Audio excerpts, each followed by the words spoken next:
ఏడు పేలులు సంభవించాయి. ముఖ్యంగా missiles drones తో, ముఖ్యంగా ఐఎన్ఎస్ విక్రాంత్ నుంచి మిసైల్స్ డ్రోన్స్ తో మనం ప్రస్తుతం దాడి చేశాం. దానికి సంబంధించిన లేటెస్ట్ విజువల్స్ కూడా మనకు వచ్చేపట్లో అందబోతున్నాయి. పాకిస్తాన్ లోని కరాచీ నౌకాశ్రయంలో పోర్టులో మనం జరిపిన దాడులతో ఒక్కసారిగా ఆ ప్రాంతం అంతా కూడా చెల్లా చెదురుగా, పోర్ట్ అంతా కూడా పడిపోయినట్టుగా తెలుస్తుంది.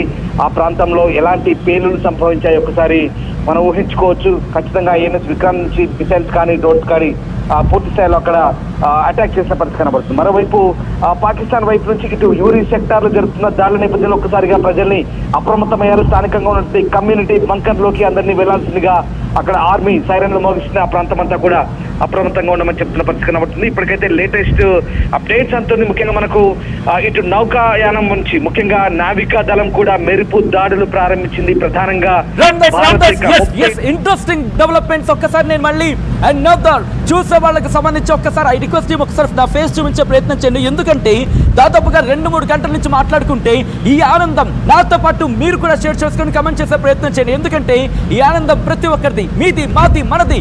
ఎందుకంటే ఇటు కరాచీని దాదాపుగా కరాచీలో 10 చోట్ల 10 ప్రాంతాల్లో బాంబులతో విరుచుకుపడుతోంది ఐఎన్ఎస్ విక్రాంత్. ఇటు ఐ రిక్వెస్ట్ కెమెరామెన్ మీరు ఒక్కసారి నా ఫ్రేమ్ ని టర్న్ అవుట్ చేసే ప్రయత్నం చేయండి. ఎందుకంటే మనం మూవ్మెంట్ స్టార్ట్ చేయబోతున్నాం. ఐఎన్ఎస్ విక్రాంత్ కి సంబంధించి ఇప్పటికే దాడులు స్టార్ట్ చేస్తుంది. ఎయిర్ క్రాఫ్ట్ క్యారియర్ కి సంబంధించి మాట్లాడుకున్న సందర్భంలో 10 చోట్ల దాడులు చేస్తోంది. త్రివిధ దళాలకు సంబంధించి పూర్తిగా ఇప్పుడు రంగంలోకి దిగబోతున్నాయి. త్రివిధ దళాలు రంగంలోకి దిగాయి. ఒకసారి మౌళి గారి దగ్గరికి వెళ్లే ప్రయత్నం చేస్తున్నాను. మౌళి గారు, ఇటు కరాచీ పోర్టు మీద భారత్ ప్రతీకార దాడి ప్రారంభించింది. దీంతో పాటు ఐఎన్ఎస్ విక్రాంత్ రంగంలోకి దించింది. పూర్తి స్థాయిలో పట్టు బిగించబోతోంది. ఈరోజు కరాచీ పూర్తిగా తునాతునుకలు కాబోతోంది. కరాచీ పోర్టు మేజర్ పోర్టు, అక్కడ సిపెక్ కూడా మనకి దీనికి సంబంధించి కనెక్టివిటీ అంటూ కూడా చర్చ జరుగుతోంది. సచిన్, కరాచీ అనేది గుండెకాయ వంటిది పాకిస్తాన్ కు. మనకు ముంబై ఎట్లనో ఒక ఆర్థిక రాజధాని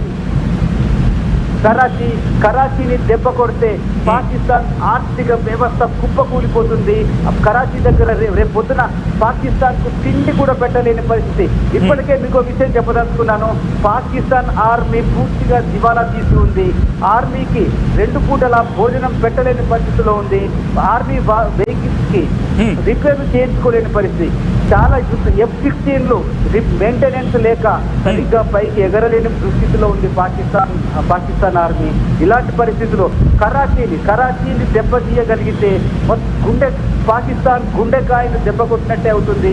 అందుకనే మన ఐఎన్ఎస్ విక్రాంత్ని చాలా స్ట్రాటజిక్ గా వ్యూహాత్మకంగా అటువైపు మళ్లించి గురి చూసి దెబ్బ కొట్టాం కరాచీ మీద.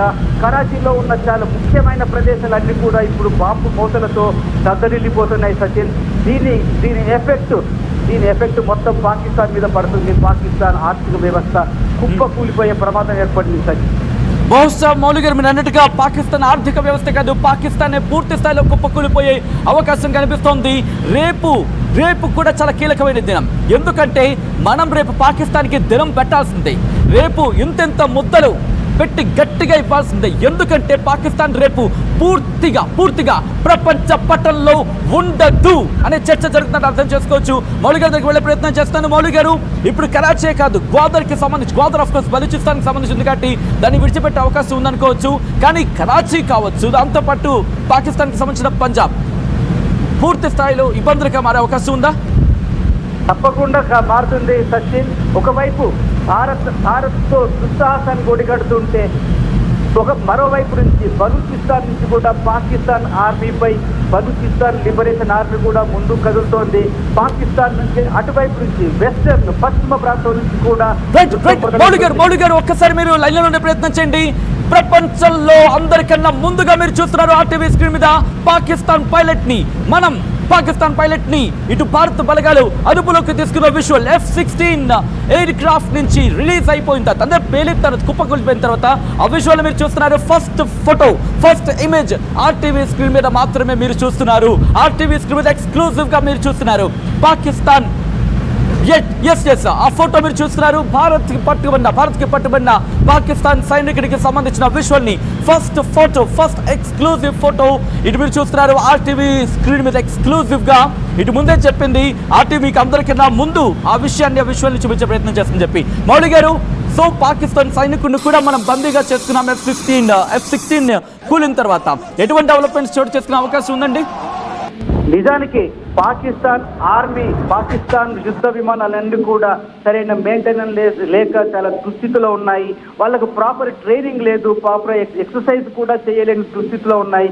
ఆర్మీ నిజానికి ఏమాత్రం ప్రిపేర్డ్గా లేదు. అక్కడి రాజకీయ నాయకత్వం, అక్కడ సైన్యాధిపతి చేసిన ఒత్తిడి వల్ల మాత్రమే సైనికులు యుద్ధంలోకి తప్పనిసరిగా రావాల్సి వచ్చింది. కానీ అక్కడ యుద్ధానికి అక్కడి ఆర్మీ, అక్కడి సైన్యం కూడా సిద్ధంగా లేదు. మనకు తెలుసు, గతంలోనే ఒక 4-5 రోజుల క్రితమే ఈ తెలివి తక్కువ ప్రభుత్వంలో మేము పనిచేయలేము, ఈ సైన్యంలో మేము బతకలేము, ఇండియాతో యుద్ధంతో మనం గెలవలేమని చెప్పి కొన్ని వేల మంది సైనికులు రాజీనామా చేసి వెళ్ళిపోయారు. వాళ్ళకు తెలుసు పాకిస్తాన్ ఆర్మీ ఎంత దుస్థితిలో ఉందో. ఒక్క ట్యాంకు సరిగా పనిచేయలేని పరిస్థితిలో ఉంది, యుద్ధ విమానాలు పనిచేయలేని పరిస్థితిలో ఉన్నాయి. కాబట్టి పాకిస్తాన్ ఆర్మీయే చేతులెత్తేసింది. ఏ యుద్ధ విమానం కూడా సరైన పనిచేసలేని పరిస్థితిలో ఉంది. ఖచ్చితంగా ఓటమి తప్పదనే ఒక వాస్తవాన్ని గ్రహించి చాలా మంది సైనికులు ఇప్పటికే వెనుకడుగు చేస్తున్నారు. చాలా మంది సిక్ లీవ్లు పెట్టి వెళ్ళిపోతున్నారు.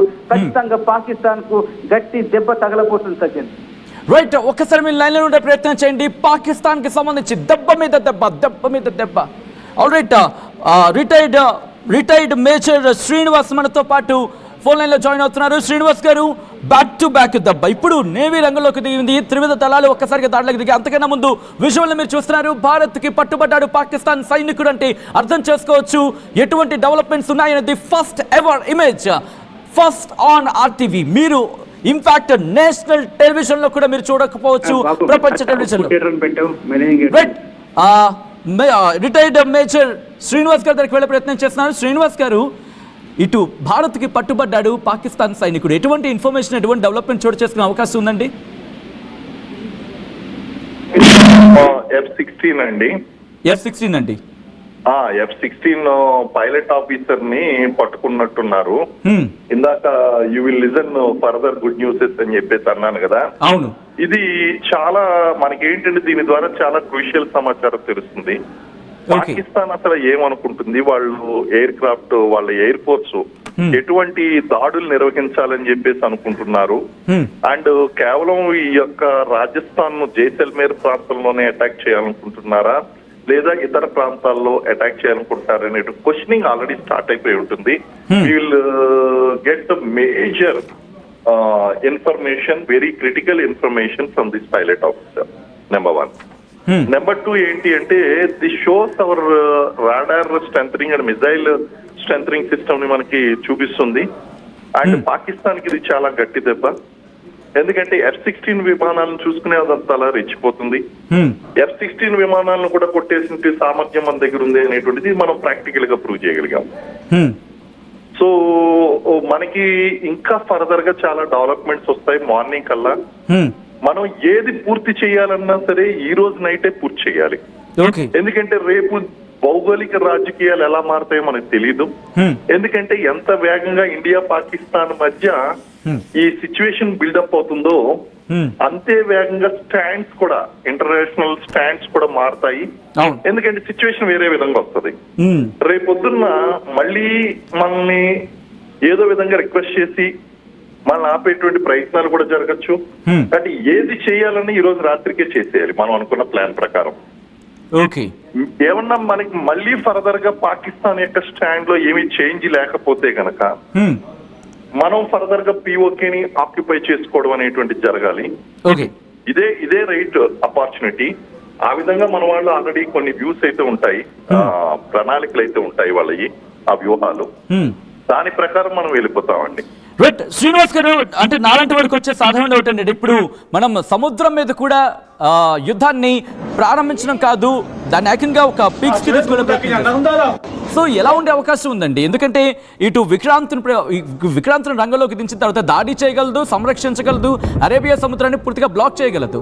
ఎలా మారే అవకాశం ఉంది పరిణామాలు? మరి ఇన్ఫర్మేషన్ మనకి ఈ పాటికి వచ్చే ఉంటుంది. మీకు కరాచీ పోర్ట్ ని ఆల్రెడీ INS విక్రాంత్ పేల్చేసింది. ఆల్రెడీ అది అయిపోయిందండి. అది అయిపోయి అండర్ అటాక్ అది అయిపోయింది. అయితే వెంటనే మనం ఏం చేస్తామంటే P-18 రంగంలో దించాం. P-18 ఎయిర్ క్రాఫ్ట్ అనేటువంటిది ఏంటి అంటే ఇది యాంటీ సబ్మరైన్ ఎయిర్ క్రాఫ్ట్ అనమాట. ఓకే. ఈ సబ్మరైన్స్ ఏమైనా లాంచ్ చేసేటువంటి అవకాశం ఉంటుంది. అయితే మనకు ఉన్నటువంటి సమాచారం ప్రకారం అక్కడ ఉన్నటువంటి సబ్మరైన్స్ లో 80% పనిచేయడం లేదు. ఓకే. ఒకవేళ పొరపాటున ఏదన్నా సబ్మరైన్ INS విక్రాంత్ ని కొట్టడానికి కనుక వస్తే దాన్ని కూడా ఐడెంటిఫై చేయడానికి P-18 ఎయిర్ క్రాఫ్ట్ మన రంగంలో దించాం. అది ఆల్రెడీ కంప్లీట్ ఇండియన్ నేవీ మీద నిఘా పెట్టి ఉంచింది. కాబట్టి